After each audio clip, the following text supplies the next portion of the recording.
Abduhu wa rasuluh sallallahu alaihi wa ala alihi wa sahbihi wa man tabi'ahum bi ihsanin ila yaumiddin wa sallama tasliman katsira amma ba'd. Ma'asyiral muslimin wal muslimat, hadirin wal hadirat, Bapak Ibu, saudara-saudari jamaah salat maghrib yang dimuliakan oleh Allah Subhanahu wa taala. Alhamdulillah, di malam hari yang berbahagia ini kembali kita mengucap syukur kehadirat Allah Subhanahu wa taala yang telah banyak melimpahkan nikmatnya kepada kita, dan berhatur salawat dan salam semoga tercurah limpahkan kepada junjungan kita Nabi besar Muhammad sallallahu alaihi wasallam, kepada keluarga dan para sahabat serta orang-orang yang mengikutinya sampai hari kiamat kelak. Bapak Ibu, saudara-saudari jamaah salat maghrib yang dirahmati oleh Allah Subhanahu wa taala. Alhamdulillah, pada malam hari ini kembali kita dapat melanjutkan kajian rutin kita dari pembahasan tafsir Ibnu Katsir, Tafsirul Qur'anil Azim, dari tafsir Juz Amma. Alhamdulillah, pada malam hari ini kita memasuki tafsir dari suratul Asri, tafsir surat Al-Asr. Nah, surat ini adalah surat yang sangat ringkas, hanya terdiri dari 3 ayat saja, dan semua dari kita insyaallah ta'ala sudah menghafalkannya. Dia surat yang ringkas, namun sungguh luar biasa kandungan dan maknanya. Sampai-sampai Al-Imam Ibnu Katsir menyebutkan dari Al-Imam Syafi'i rahimahullahu ta'ala, beliau Imam Syafi'i pernah berkomentar terkait dengan ayat ini, surat ini. Kata beliau, "Lau tadabbaran nasu hadhihi surata lawasi'athum." Seandainya manusia mau mentadabburi surat ini, yaitu surat Al-Asr, niscaya, kata Imam Syafi'i, hal tersebut telah cukup bagi mereka. Seandainya manusia mau memikirkan ayat ini, mau merenungi, mentadabburinya, niscaya surat ini saja sudah cukup bagi mereka untuk menjalankan semua perintah Allah dan meninggalkan semua larangan Allah. Nah, ini beliau sebutkan karena luar biasanya kandungan dari surat ini. Surat ini yang disebutkan pula dalam sebuah hadis, dalam sebuah riwayat, bahwasanya para sahabat Nabi sallallahu alaihi wasallam tidaklah salah seorang mereka berjumpa dengan kawannya, melainkan mereka berwasiat dengan membacakan surat ini.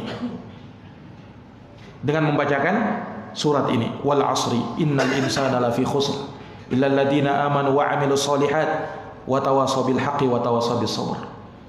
Ya, menunjukkan betapa agungnya surat ini di tengah-tengah para sahabat. Tidaklah mereka berjumpa, melainkan mereka berpesan, berwasiat seraya membacakan surat ini. Nah ini para jamaah sekalian menunjukkan betapa mulianya, betapa agungnya surat yang pendek ini. Nah, surat ini adalah surat Makkiyah menurut jumhurul ulama. Menurut mayoritas para ulama, dia adalah surat yang diturunkan kepada Nabi sallallahu alaihi wasallam sebelum Nabi diperintahkan berhijrah, yaitu ketika masih berada di fase Mekkah. Nah, surat ini diturunkan oleh Allah Subhanahu wa taala. Global penjelasan dari surat ini menyebutkan tentang kerugian manusia, kecuali mereka-mereka yang memiliki 4 sifat: iman, amal, dakwah ilallah, dan sabar. Ini kandungan dari surat ini. Nah, Allah Subhanahu wa taala mengawali surat ini dengan bersumpah, wal asri, demi masa. Al-asr sekurang-kurangnya ada 3 penafsiran di kalangan para ulama. Ada yang menafsirkan al-asr itu adalah zaman secara umum, waktu, tempat manusia beraktivitas, tempat manusia melakukan amal keburukan, demikian pula amal kebaikan. Tempat manusia berusaha dan bekerja, tempat manusia mendapatkan keberuntungan, kebahagiaan, dan sekaligus tempat mereka terkadang mendapatkan kerugian dan kesengsaraan.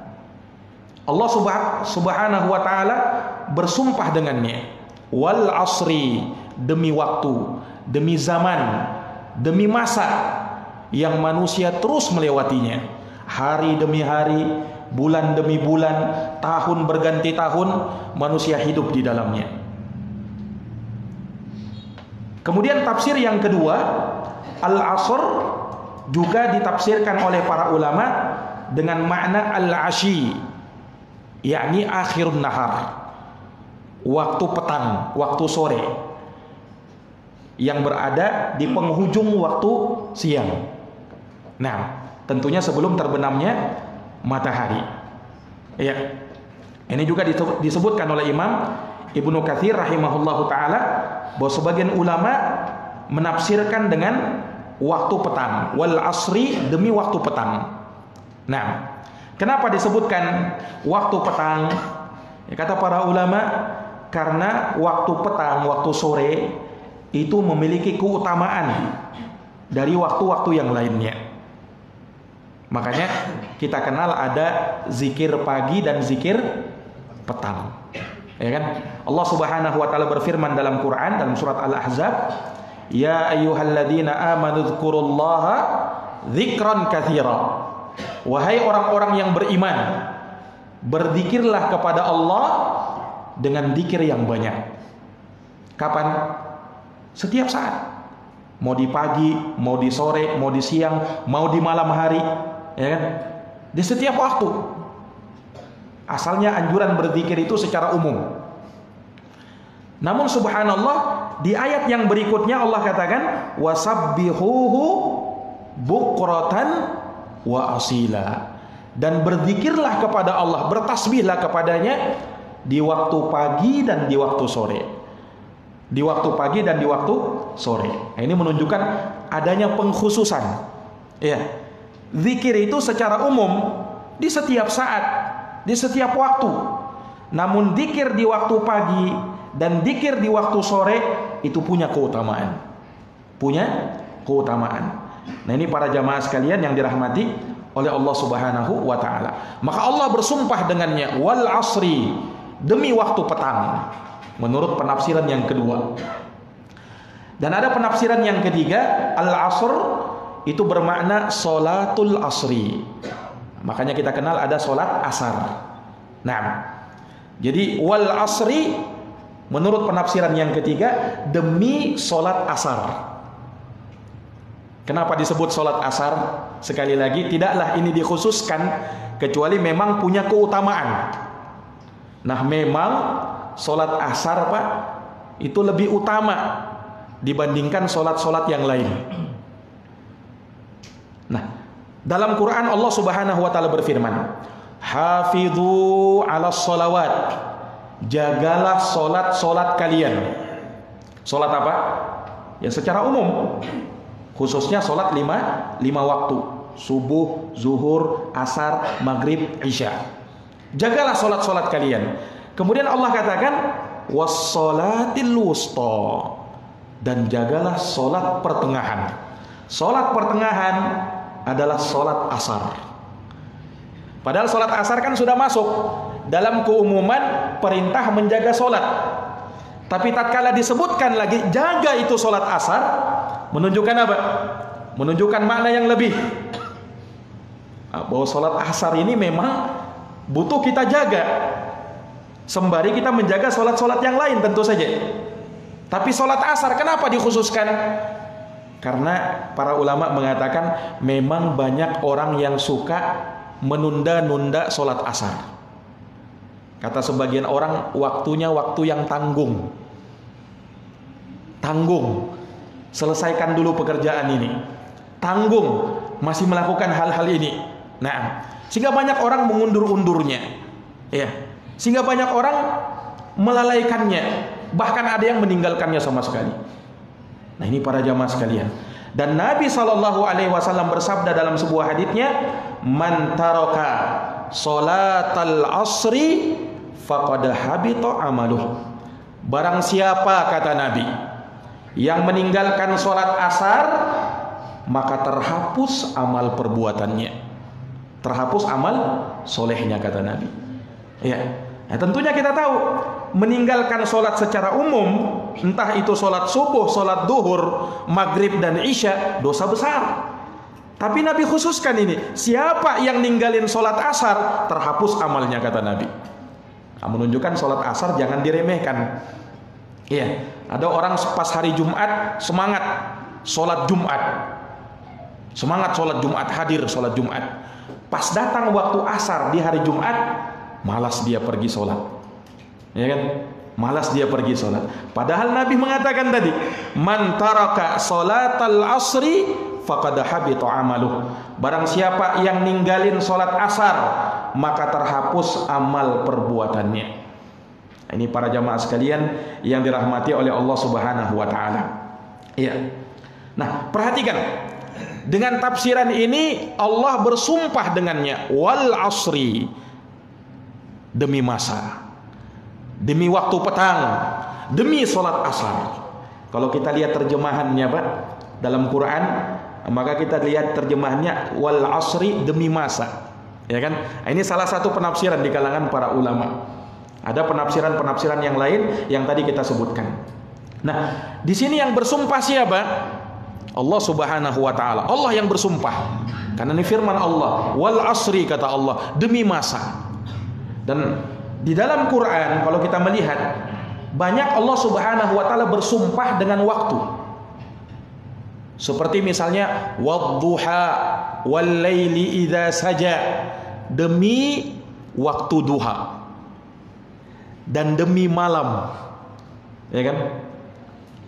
Wal fajri, demi waktu fajar. Ini ayat-ayat surat-surat yang dengannya Allah bersumpah. Dan Allah juga bersumpah dengan umurnya Nabi kita Muhammad sallallahu alaihi wasallam, la umruka, kata Allah, demi umurmu wahai Muhammad. Allah bersumpah dengan umurnya Nabi kita Muhammad sallallahu alaihi wasallam. Ini para jamaah sekalian menunjukkan apa? Menunjukkan betapa agungnya itu waktu. Iya. Yang dengannya harusnya seorang memanfaatkan waktunya dengan sebaik-baiknya agar dia bisa memperoleh keselamatan, agar dia bisa memperoleh kebaikan, kebahagiaan, agar dia bisa beramal dengan amalan soleh, agar dia bisa beramal dengan amalan soleh. Namun kalau tidak demikian, maka waktu yang dia lalui bisa menjadi kerugian bagi dia, bisa menjadi kebinasaan bagi dia, bisa berujung penyesalan bagi dirinya. Lihat Pak, orang-orang yang meninggal dunia, orang-orang yang nanti menghadap kepada Allah Subhanahu wa taala, menyesal dengan penyesalan yang besar. Dia berandai-andai, seandainya saya bisa dikembalikan lagi hidup di dunia, diberikan waktu oleh Allah, diberikan kesempatan agar bisa beramal soleh, agar saya bisa bersedekah. Subhanallah. Akan tetapi penyesalan tinggal penyesalan. Seorang kalau sudah meninggal, tidak ada lagi yang namanya amalan. Yang ada adalah hisab. Tidak berguna lagi yang namanya penyesalan. Yang ada adalah pembalasan. Nah, ini para jamaah sekalian, penyesalan itu nanti berguna di saat kita masih hidup. Menyesal akan dosa-dosa, ya kan? Menyesal akan apa yang telah kita lalui dari kelalaian, maksiat yang pernah kita lakukan. Menyesal, berguna masih di dunia ini. Tapi kalau sudah di akhirat, penyesalan tinggal penyesalan. Nah, ini para jamaah sekalian yang dirahmati oleh Allah Subhanahu wa taala. Makanya di dalam Islam waktu itu sangat dihargai. Walaupun banyak manusia tidak menghargainya. Makanya benar apa yang disabdakan oleh Nabi, nikmatani, ada dua nikmat kata Nabi, maqbunun fihi makathirun minan nas, di mana manusia seringkali tidak mensyukuri dua nikmat ini, lalai dari mensyukuri dua nikmat ini. Apa itu? As-sihhatu wal faragh, kesehatan dan waktu luang. Jarang orang-orang mau sadar, ya kan? Nanti kalau sudah sakit baru sadar, baru ingat betapa nikmatnya itu sehat, ya kan? Nanti datang waktu sibuk, baru sadar betapa agungnya, betapa pentingnya jikalau saya punya waktu kosong, waktu luang. Ini para jamaah sekalian, makanya manfaatkan sebaik-baiknya waktu kita. Allah Subhanahu wa taala bersumpah dengannya, wal asri, demi waktu, demi masa, demi zaman yang kita hidup di dalamnya, yang kita lalui masa ini, hari demi hari, bulan demi bulan, tahun berganti tahun, terus bergulir tiada henti. Allah Subhanahu wa taala berikan kesempatan kepada kita. Nah, para jamaah sekalian, ternyata manusia itu bisa merugi karena zaman waktu yang dia lalui. Makanya dalam lanjutan ayat apa? Innal insana lafi khusr. Sesungguhnya manusia itu benar-benar dalam kerugian. Rugi dia. Ibarat orang berdagang, Pak. Dagang dia, ternyata jangankan untung, kembali modal pun tidak, rugi dia. Nah, kalau di dunia kan modalnya kita ya pakai fulus, pakai uang, pakai harta. Kita hidup di dunia beramal soleh. Modalnya apa? Modalnya waktu. Modalnya waktu yang Allah Subhanahu wa taala berikan. Makanya di dalam Quran, di dalam surat Fatir ayat 37, Allah Subhanahu wa taala menceritakan bagaimana penyesalan yang amat sangat dari orang-orang yang nanti merugi di hari kemudian. Allah berfirman, wa hum yastarikhuna fiha, mereka berteriak di dalamnya, Rabbana akhrijna na'mal salihan ghairal ladzi kunna na'mal. Apa katanya? Wahai Rabb kami, keluarkanlah kami, datangkan lagi kami ke dunia agar kami sempat beramal soleh, tidak sebagaimana apa yang dahulu kami lalaikan ketika di dunia. Lihat apa kata Allah, apa jawab Allah Subhanahu wa taala? Allah mengatakan, awalam nu'ammirkum ma yatadakkaru fihi man tadakkar wa ja'akumun nadhir. Kata Allah, bukankah kami telah berikan modal kepada kamu? Apa modalnya? Umur. Bukankah kami telah berikan umur kepada kamu yang dengannya bisa mengingat orang-orang yang mau mengingat? Dan telah datang kepada kalian pemberi peringatan. Kok bisa-bisanya kalian baru menyesal sekarang? Tidak ada guna penyesalan sekarang. Ini para jamaah sekalian menunjukkan apa? Waktu itu modal kita. Ya. Waktu itu modal kita untuk kita beramal. Makanya manusia merugi di atas ini. Makanya Allah buka surat ini, wal asri, demi masa, demi zaman, demi waktu yang kita berada di dalamnya. Perhatikan waktu kalian. Ini dorongan kepada kita jamaah sekalian untuk kita betul-betul memperhatikan waktu kita. Sudah seberapa banyak amal yang sudah kita kerjakan? Introspeksi, muhasabah diri. Ya. Apa yang telah saya lakukan di tahun lalu? Umur saya sudah sampai segini, apa yang saya sudah persembahkan untuk diri saya? Sudah bisakah menyelamatkan saya dari siksa api neraka? Sudah bisakah memasukkan saya ke dalam surganya Allah? Allah mengajak kita, wal asr, demi masa. Pikirkan waktu kita, pikirkan waktu zaman yang kita berada di dalamnya. Baik, para jamaah sekalian yang dirahmati oleh Allah Subhanahu wa taala. Ya. Di sini Allah Subhanahu wa taala bersumpah dengan zaman, dengan waktu. Dan sekali lagi ini Allah Subhanahu wa taala. Ya kan? Kalau Allah yang bersumpah, ya mau-maunya Allah. Sesuai dengan kehendak Allah, ya kan? Allahu la yus'al amma yaf'al wa hum yus'alun. Allah itu tidak ditanya terhadap apa yang diperbuatnya. Manusialah yang akan ditanya nantinya. Makanya kalau manusia mau bersumpah, tidak boleh bersumpah dengan makhluk, harus bersumpah dengan nama Allah Subhanahu wa ta'ala. Makanya Nabi kan sudah mengingatkan. Kata Rasulullah sallallahu alaihi wasallam, "Man kana halifan falyahlib billah aw liyasmut." Kalau mau bersumpah, kata Nabi, bersumpah dengan nama Allah, sebut nama Allah, demi Allah. Jangan katakan demi nenek moyang saya, demi tanah air saya. Ini syirik. Tidak boleh seperti ini. Nabi juga mengatakan, "Man halafa li ghairillahi faqad kafara aw asyrak." Barang siapa yang bersumpah dengan nama selain Allah, maka sungguh dia telah kafir atau telah berbuat syirik. Makanya tidak boleh bersumpah dengan nama selain Allah, Pak. Kalau mau bersumpah, sumpah itu artinya apa? Ingin menguatkan ucapan kita, ya kan? Sumpah demi Allah, kuat, ya kan? Makanya jangan bersumpah dengan nama selain Allah. Allah mengatur kita dalam masalah sumpah. Tidak boleh manusia bersumpah dengan nama selain Allah. Kalau Allah Subhanahu wa ta'ala berkehendak sesuai dengan apa yang Ia kehendaki. Nah, ini para jamaah sekalian yang dirahmati oleh Allah. Nah, jadi Allah mengatakan wal asri innal insana lafi khusrin. Apa yang Allah Subhanahu wa ta'ala ingin tegaskan di sini? Ya kan? Namanya sumpah sekali lagi untuk menegaskan, ya kan? Untuk menekankan sesuatu yang ingin disampaikan. Nah, yang ingin ditegaskan oleh Allah adalah ayat berikutnya, ayat yang kedua dan ketiga. Innal insana lafi khusrin. Allah tegaskan sungguh manusia benar-benar dalam kerugian.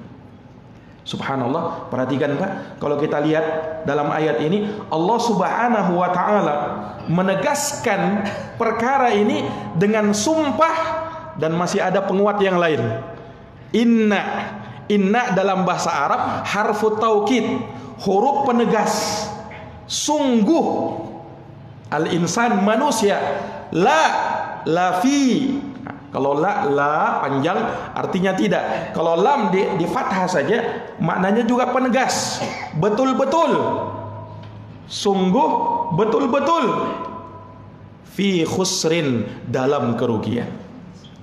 Subhanallah. Kalau kita lihat, ya, Allah Subhanahu wa ta'ala menegaskan, ya, ayat ini dengan 3 penegas. Yang pertama sumpah.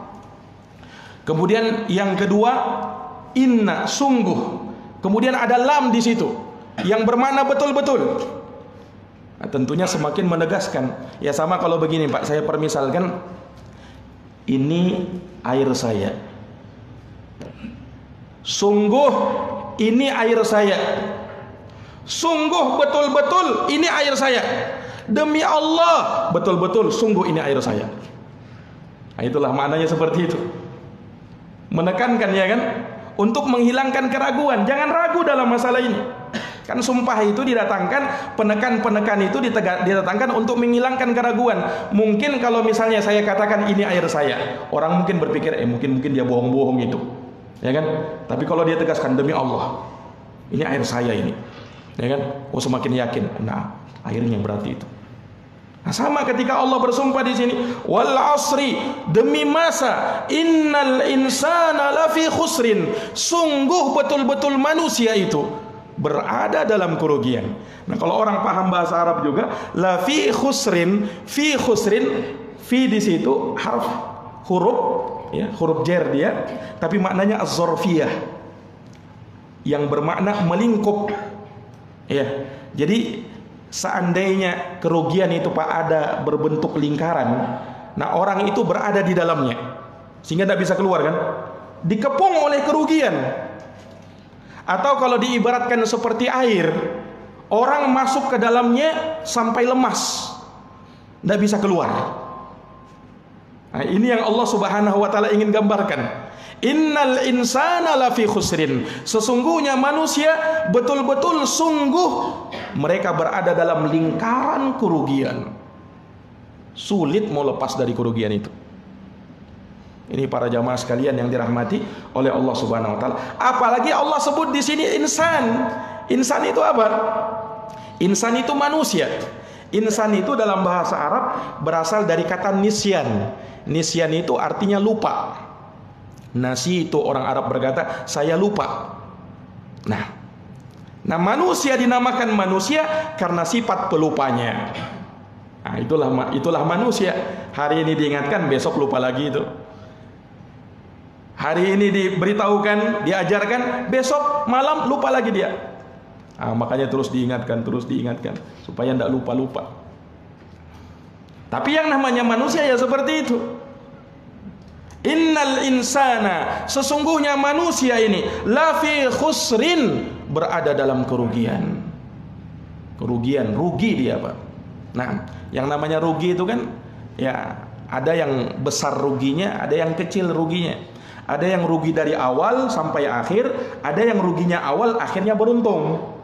Ada orang yang rugi di dunia, beruntung di akhirat. Ada juga yang rugi dunianya, rugi lagi di akhirat.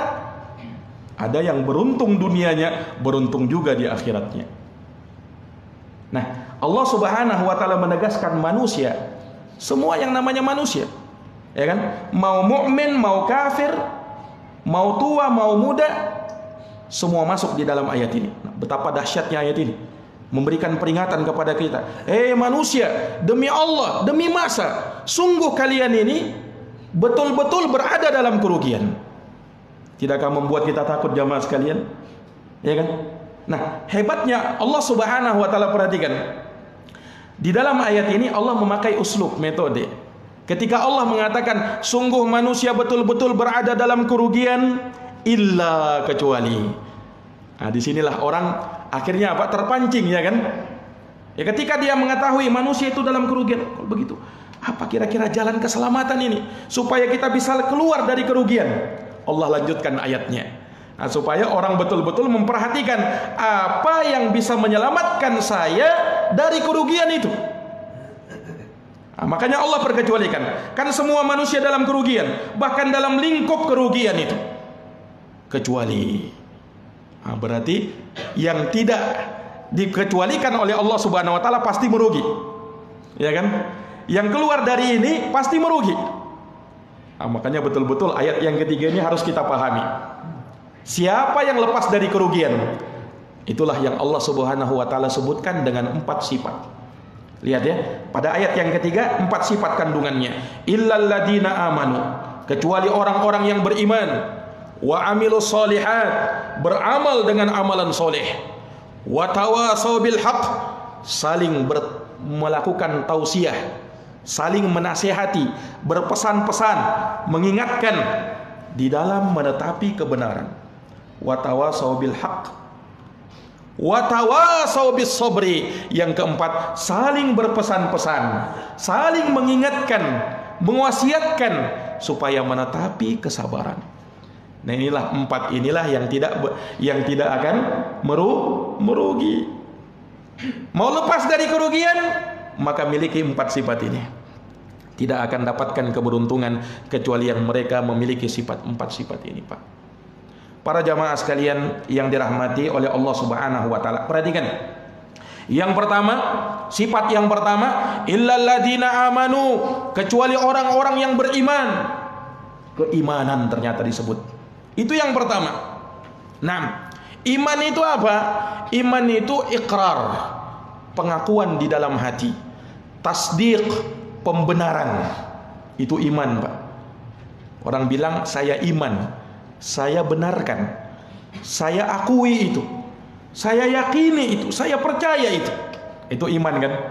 Nah, dan iman itu kata para ulama mencakup qaulun bil lisan, ucapan di lisan, wa i'tiqadun bil janan, keyakinan di dalam hati, wa amalun bil jawarihi wal arkan, dan amalan dengan anggota badan. Jadi orang yang beriman, Pak, tidak cukup saya percaya saja. Tidak cukup itu. Harus ada pengakuan di lisan. Ya kan? Kemudian harus ada amalan sebagai pembuktian iman kita. Itu baru iman. Makanya Allah Subhanahu wa taala namakan solat dengan iman. Allah tidak menyanyiakan iman kalian, kata Allah. Maksudnya solat kalian. Nah, solat itu sebagai pembuktian iman. Makanya dusta orang yang mengatakan saya beriman kepada Allah, saya beriman kepada Rasulullah, tapi tidak pernah sholat. Ini dusta imannya dia. Hanya cukup sekedar keyakinan ataupun ucapan. Amalanmu mana? Ya kan? Amalanmu mana? Ini para jamaah sekalian yang dirahmati oleh Allah. Iman itu bertambah dengan ketaatan, berkurang karena kemaksiatan. Mau bertambah iman, lakukan amal ketaatan. Berkurang iman dengan kita berbuat maksiat kepada Allah Subhanahu wa taala. Terasa iman itu kan kata orang naik turun. Iya, ketika kita mendapatkan serapan-serapan rohani, nasihat-nasihat, terasa itu Pak. Rasanya iman sedang tinggi-tingginya, sedang naik-naiknya. Tapi coba kalau misalnya kita berada di luar, sibuk lagi dengan dunia kita, ya, melihat dunia kita. Nah, terkadang iman itu terasa turun-turun, akhirnya futur. Nah, ini para jamaah sekalian yang dirahmati oleh Allah. Karena memang iman itu begitu sifatnya. Dia naik dengan ketaatan, turun dengan kemaksiatan. Nah, dan Nabi pernah ditanya apa itu iman oleh malaikat Jibril. Nabi sebutkan 6 rukun iman. Antu'mina billah, kau beriman kepada Allah, wa malaikatihi, beriman kepada malaikatnya, wa kutubihi, kitab-kitabnya, wa rusulihi, para rasulnya, wal yaumil akhir, kepada hari akhir, wa tu'mina bil qadari khairihi wa syarri. Kau beriman kepada takdir yang baik dan takdir yang buruk. Tentunya penjabaran tentang rukun iman ini sangat panjang, Pak. Itulah yang kita yakini, itulah yang kita pelajari dalam 6 rukun iman itu. Pembahasannya panjang lebar. Tapi ingat, yang namanya iman tidak mungkin terjadi kecuali dengan ilmu. Kecuali dengan ilmu, ya kan? Apa yang mau kita imani kalau tidak ada ilmunya kita di situ? Ya. Nah, makanya para ulama mengatakan, menafsirkan iman yang dimaksud di sini adalah ilmu. Orang harus berilmu dulu, baru tumbuh keyakinan, baru tumbuh keimanan. Makanya umat Islam diwajibkan menuntut ilmu. Thalabul ilmi faridatun ala kulli muslim. Nuntut ilmu itu wajib bagi setiap muslim. Ilmu apa? Ilmu agama. Ya, yang dengannya kita bisa beribadah kepada Allah dengan benar, yang dengannya amal ibadah kita diterima di sisi Allah Subhanahu wa taala. Amalan itu nanti benar kalau landasannya ilmu. Iman itu akan lahir kalau memang ada ilmunya sebelumnya, ya kan? Ini para jamaah sekalian. Baik. Kemudian yang kedua apa? Wa amilus solihat. Mereka yang beramal dengan amalan soleh. Lihat, Allah Subhanahu wa taala sifatkan amalan dengan amalan soleh. Kenapa? Karena di sana ada amalan soleh, ada amalan toleh. Ada amalan soleh dengan huruf sod, soleh. Ada amalan toleh dengan huruf to. Kalau amal soleh, amal kebaikan. Amal toleh, amal keburukan. Makanya bukan sekedar beramal, harus kita menjadikan amalan yang kita kerjakan menjadi soleh. Zahirnya, batinnya. Zahirnya soleh, batinnya juga harus soleh. Ini para jamaah sekalian yang dirahmati oleh Allah Subhanahu wa taala. Nah, makanya kalau sekedar beramal saja, ya, kalau sekedar cuman beramal saja belum tentu diterima di sisi Allah. Harus soleh dia. Nah, amalan nanti soleh 2 syaratnya: ikhlas karena Allah dan sesuai dengan apa yang diajarkan oleh Rasulullah Sallallahu Alaihi Wasallam. Nah, baru dia menjadi amalan soleh. Nah, ini para jamaah sekalian yang dirahmati oleh Allah. Makanya dalam surat Al-Mulk itu, Alladzi khalaqal mauta, yang telah menciptakan kematian, wal hayata, demikian pula kehidupan. Untuk apa? Liyabluwakum, untuk menguji kalian.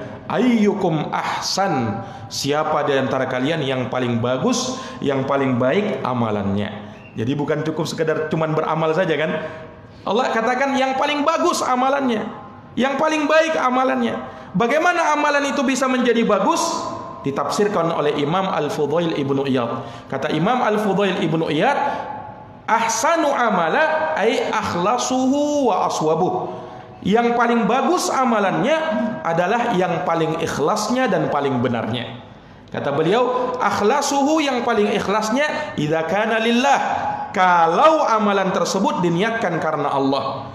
Dan paling benarnya kapan? Idza kana 'ala sunnah. Jika amalan itu sesuai di atas sunnah Nabi sallallahu alaihi wasallam, barulah amal itu menjadi soleh. Nah, perhatikan Mbak. Allah sebutkan yang pertama iman. Yang landasannya apa tadi? Ilmu. Kemudian baru amal soleh. Inilah as-siratal mustaqim. Itulah jalan yang lurus. Itulah yang kita minta kepada Allah dalam surat Al-Fatihah. Ihdinas siratal mustaqim. Ya Allah, tunjukilah kami jalan yang lurus. Jalan yang lurus itu apa? Jalan yang lurus kata ulama, jalan yang memadukan antara ilmu dan amal. Siratal ladzina an'amta alaihim. Itulah jalan orang-orang yang engkau berikan nikmat kepada mereka. Tidak boleh lepas ini, ilmu dan amal. Kapan lepas salah satunya saja tanpa yang lainnya, maka bisa jadi dimurkai, bisa jadi sesat. Dalam lanjutan ayatnya apa? Ghairil maghdubi alaihim. Bukan jalan orang-orang yang dimurkai. Kata ulama, jalannya orang Yahudi. Kenapa mereka dimurkai? Karena mereka berilmu tanpa beramal. Mereka tahu kan? Mereka tahu isi kitab mereka Taurat. Mereka tahu Nabi Muhammad itu siapa? Nabi yang terakhir. Tapi karena kesombongan mereka, mereka tolak. Tahu padahal, ya'rifunahu kama ya'rifuna abna'ahum. Mereka kenali Nabi Muhammad sebagaimana mereka kenal anak mereka sendiri. Tahu kebenaran, tapi tidak mau mengamalkan. Akhirnya mereka maghdubi alaihim, dimurkai oleh Allah. Waladhdallin, bukan jalannya orang-orang yang sesat. Kata para ulama, jalannya orang-orang Nasara. Kenapa mereka sesat? Karena beramal tanpa ilmu. Beramal tanpa ilmu. Akhirnya sesat jalannya. Ya. Makanya kata Imam Sufyan Ats-Tsauri, man fasada min ulama'ina fa fihi syabahun bil yahud wa man fasada min ubadina fa fihi syabahun bin nasara. Siapa yang rusak dari alim ulama kita mirip dengan Yahudi. Kenapa? Berilmu tanpa beramal. Dan siapa yang rusak dari orang-orang ahli ibadah kita mirip dengan orang Nasara. Beramal tanpa ilmu. Orang Islam, orang mukmin memadukan dua ini, ilmu dan amal. Nah, makanya Allah sebutkan illal ladzina amanu wa amilus solihat. Kemudian apa? Wa tawasau bil haq, saling memberikan tausiah, berpesan-pesan di dalam menetapi kebenaran, dakwah ilallah. Nah, yang namanya tawasau dalam bahasa Arab artinya ada bentuk saling menasihati. Saling menasihati. Ketika dia menasihati orang, dia juga harus dinasihati. Dia sebagai pemimpin rumah tangga menasihati keluarganya, dia pun juga harus siap menerima nasihat. Jangan mau menasihati saja, tapi menerima nasihat tidak mau. Ustadz pun demikian. Dia menasihati, kadang ustadz juga butuh nasihat, butuh diingatkan juga. Ya kan? Kenapa? Yang namanya manusia tidak ada yang suci, Pak. Siapapun dia. Ya, butuh dinasihati, ya, butuh untuk diingatkan juga. Ini para jamaah sekalian. Makanya ada tawasau, saling menasihati. Ada timbal balik, ya kan? Jangan mau jadi manusia egois. Ini kan sebenarnya ayat ini untuk melihat Allah Subhanahu wa taala ingin membangkitkan. Jangan pikir itu cuman pikir selamat diri saja. Orang lain tidak mau dia pikirkan, enggak. Pikir keselamatan diri, orang lain juga penting. Makanya dalam Quran apa? Ku anfusakum, jagalah dirimu, wa ahlikum, dan keluargamu juga. Tidak cukup diri kita. Jangan egois, cuman kita saja pikirkan keselamatan, keluarga kita tidak pikirkan keselamatannya. Tanggung jawab kita itu. Tanggung jawab kita itu keluarga kita. Ya kan? Anak dan istri kita. Nah, perhatikan sholatnya mereka, ya, perhatikan bagaimana ibadahnya mereka, karena tanggung jawab kita, Pak. Wa tawasau bil haq, dakwah ilallah. Nah, ini para jamaah sekalian, wa tawasau bis sabri, dan saling memberikan tausiah, nasihat dalam dalam menetapi kesabaran. Nah, inilah kesabaran, Pak. Sabar itu bagaimana? Sabar itu artinya habsun nafs, menahan jiwa. Menahan jiwa. Nah, sabar di dalam kita berilmu, sabar di dalam kita beramal soleh, sabar di dalam kita berdakwah di jalan Allah Subhanahu wa taala. Kenapa? Pasti akan mendapati rintangan dan cobaan. Orang yang nuntut ilmu, orang yang belajar agama akan ada cobaan dan ujiannya, Pak. Ya. Orang yang beramal soleh pun demikian, akan ada ujian dan cobaannya. Orang yang berdakwah mengajak manusia kepada agama Allah, akan ada ujian dan cobaannya. Makanya Allah ingatkan di akhir ini, ya kan? Wa tawashaw bis sabr, supaya kamu sabar, ya. Kamu tidak akan bisa masuk surga kecuali kamu dengan bermodalkan kesabaran. Makanya jawaban sambutan malaikat, ya, ketika penghuni surga masuk surga, apa kata malaikat? Salamun alaikum bima sabartum, keselamatan atas kalian. Bima sabartum, dengan sebab kesabaran kalian. Malaikat tidak sebut dengan sebab solat kalian. Malaikat tidak katakan dengan sebab sedekah kalian, tapi malaikat katakan dengan sebab kesabaran kalian. Kenapa? Sabar inilah kuncinya. Tidak mungkin kita bisa sholat terus menerus kecuali dengan kesabaran, ya kan? Tidak mungkin kita bisa istiqamah terus beribadah kepada Allah kecuali dengan kesabaran. Makanya sabar ini penting, Pak. Nah, memang pahit rasanya, ya. Makanya Rasulullah mensifatkan as-sabru diya, sabar itu seperti cahaya. Kalau solat juga disebutkan oleh Nabi dengan cahaya. As-solatu nurun, solat cahaya. Was-sabru diyaun, sabar cahaya. Tapi ada perbedaan. Kalau nur itu cahaya, tapi diitlakkan untuk cahaya bulan. Kalau dia cahaya juga, tapi cahayanya cahaya matahari. Kalau solat diibaratkan seperti cahaya rembulan. Kenapa? Karena solat itu indah bagaikan rembulan. Sabar disifatkan cahaya. Kenapa? Seperti cahaya matahari. Naam, ada sifat membakarnya, ya kan? Ada perlawanan di situ, ya. Bukan, namanya sabar itu bukan enak, ya kan? Kata ulama, as-sabru mislusmihi, sabar itu seperti namanya, murrun madaqatuhu, pahit rasanya. Walakin awaqibuhu ahla minal asli, akan tetapi akibat di belakangnya lebih manis daripada madu. Kapan orang mau betul-betul bersabar?